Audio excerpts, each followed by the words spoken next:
भौजी याद रखी हो तू फोनिया खौरो खाली पेलेला ठीक नु और निहुराइयो के पेले जानेला तो ओकरा के तू झुको चाहे ना झुको निहुराइले जानेला ठीक नु कब निहुराई के टॉप से पेल दी खुद तोहरे पता ना चली। झुकोगी नहीं तो झुकेगा कैसे। वाह गाइस कैसन बने जा आशा करते नहीं अच्छा हुक्म जा स्वस्थ हुक्म जा अपने अपने काम में व्यस्त हुक्म जा जुड़ गल बनी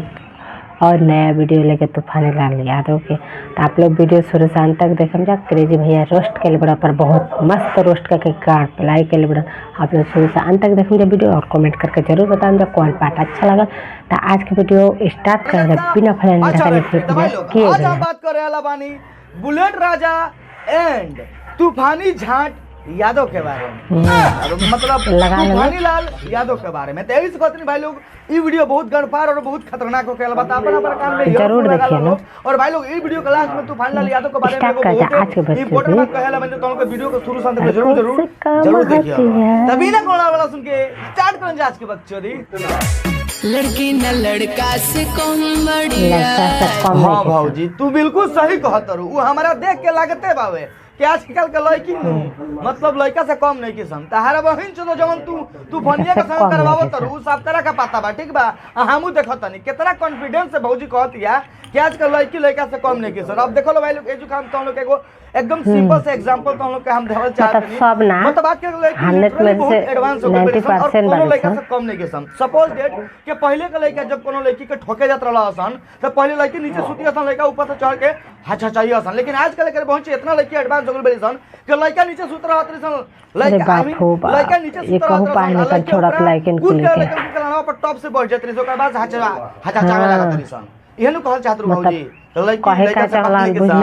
हमारा दिमाग ना खराब करे नहीं तो हम बहुत बड़ा मतलब बहुत बड़ा हम रोस्ट कर रहे हैं बड़ा हमारा पहले नहीं है भौजी मतलब वही से बन के घूमेली पुष्पाराज ते भौजी याद रखियो तू फनिया है इशारावा कब तहरा का पुष्पाराज से पुष्पीराज बना के निहुराई के लागी पेले लगबू खेले तो तनी ध्यान से ठीक नु कहे कि तू तो फनिया का भी जानत नहीं तू बहुत बड़ा पेलकर है अगर तहरा हमारा बात पर भरोसा ना होई नु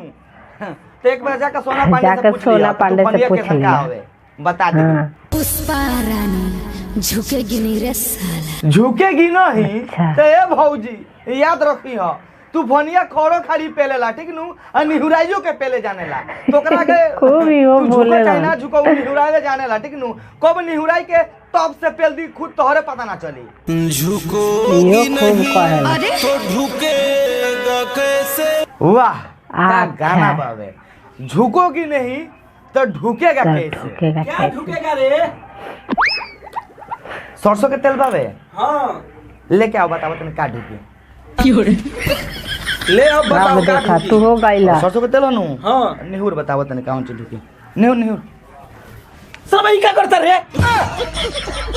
सरव तने ये मुकल का हला सरव आज गाने मार दे भाई सरव आओ सरव लगा के सरसों के तेल देते हैं ना गइला नहीं ट्राई लेगे नहीं तो रुकेगा कैसे। अच्छा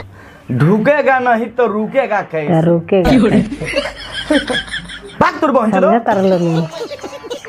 ना सरवा कितना कॉन्फिडेंटली कहत हवे कि जब ढुकी ना तो माल रुकी कैसे तो भैया का कुल मिले का बात ई बावे कहे का मतलब ये बा तूफानी भाई जी के माल जब ले अंदर ना गली तब ले लड़की प्रेग्नेंट आई मीन गोविना ना क्वेश्चन एहनु कहना भैया तो साफ साफ कह देना कि पेलम तबे गोविना होकबू बिना ठोकले तू ना होकबू लेकिन तू लाड़ा तोप झाप के कहला नु हमर बती अच्छा ना लागला प्राइजेस। झुकोगी नहीं तो ढुकेगा कैसे। अरे सरवा सरसों का तेल लगा के घुसेगा खड़े खड़े घुसेगा झुकाओ जरूरी बारे हां ना सरवा तब से दिमाग चाट के रखले बा कहत झुकोगे नहीं तो ढुकेगा कैसे। हम तो निमन जाने के खड़े खड़े टंगड़ी उठा के पेल देनी तू लाल झुकाव के पीछे भौजी के पड़ल बड़ा हां कहीं ले जाके खड़े खड़े मार ला मर दे। झुकोगी नहीं तो ढुकेगा कैसे। देखो तूफानी भैया तारा पेले के मन बानू तो भौजी के ले जाके कहीं कोना में देखई बतिया बार-बार ठीक बा लेकिन तू बार-बार निहुराओ मत भौजी के हमारा आगे नहीं तो हमने का प्रॉब्लम होता नु मर्दे तू बुझत काहे न का सरबा हाल हो गए कब से मनावत हनी इनकरो मन का देला कसम से कहत नहीं कोनो के सरबा खड़ा हो जाई लेकर के फीलिंग बढ़िया जा तब कौन चीज से डरेला हाथा के लाड़ से ना गधा के लाड़ से। सर धमकी से नहीं हम डरते हैं बस सर हम किसे हम नहीं डरते हैं, चाहते हैं वही हम करते हैं। अच्छा तो बुलेट भैया कुल मिला के बाद तार कहे का मतलब ई बावे कि जब तारा मुठ हमारे का मन कला तो तू हिला देलो ना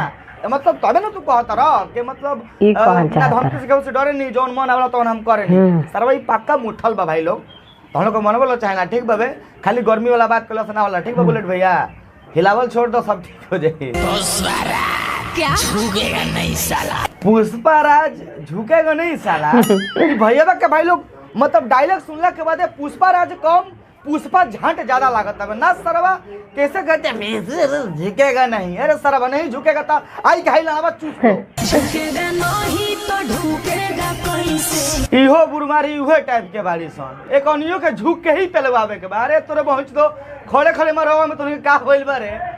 चाहे सूत के मरवा लो सन झुकल जरूरी बाबे हां डोगी स्टाइल मैंडेटरी बाबे बिना डोगी स्टाइल के भी आदमी आजकल अच्छा से पेल देते बोला कि कालो का बुझ गलो लाइकिन के बात वाह इतर लाइकिन के प्रॉब्लम बा बुलेट भैया के कैसे अपन लाड़ हिला मतलब अपन डाढ़ हिलावत रहन साला मजा गेलो भाई लोग कसम से कहतनी भोजपुरी इंडस्ट्री के नो अपकमिंग आई मीन अपकमिंग मतलब आने वाला फ्यूचर मतलब फ्यूचर वाला नु भैया प्रभुदेवा बने वाला बड़ा हम लोग का मन वाला चाहे ना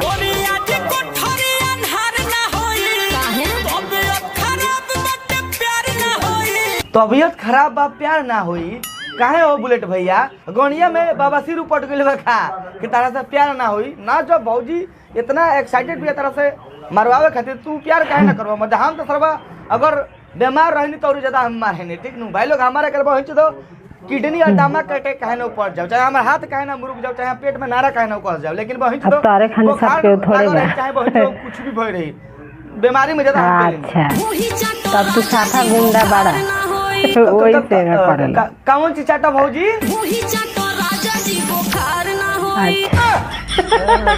ढोणी चाटा राजा जी बुखार ना हुई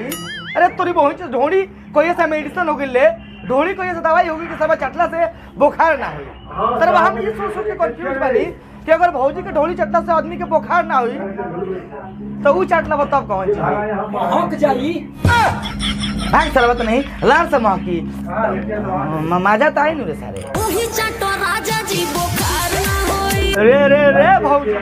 शुक्र मनाऊ को भयो तोरा के चाटल जे तो निचला समनवा चाट के पेल दिहिनु तो ये तारे पहुंचे तारे मिर्गियो पट जाई ओकर बाद ना कब ढोली चटल राजा जी बुखार ना होई सरवा ढोली कोई से दवाई में आई मीन दवाई हो गई लेके ढोली चटल आदमी को बुखार ना होई अगर ऐसन का सरवा होई और अगर ई कुल पॉसिबल है तो आदमी दवाई जाके खरीदबे ना करी और जाके दुकान में आदमी कोनो मेडिसिन ना ली ढोली चाट चाट के अपने मेहरारू के अपन गर्लफ्रेंड के बुखार ओखर भगा ली ढोली चाट के बुखार भगावत रहो तारे बहुत तो जे बेटा जी बोलो तो या पवान चटा दे तारे बहुत मिर्गिया दामा काटा हां तू कब चाट के देखी यार ठीक बा तो भाई लोग बस आज के बस अच्छा तो बस भाई लोग आज का बक्सो यहीं खत्म करते नहीं आई होप कि तुम लोग आज की वीडियो देख के अच्छा लागल अगर वीडियो देख के अच्छा लागल तो वीडियो को लाइक जरूर करियो भाई लोग बहुत अच्छा लगा भाई वीडियो बनावे में ठीक बा और एडिट करे में सब अलग चार जगह फाटल है so I am telling everyone भाई please hit the like button right now and don't forget two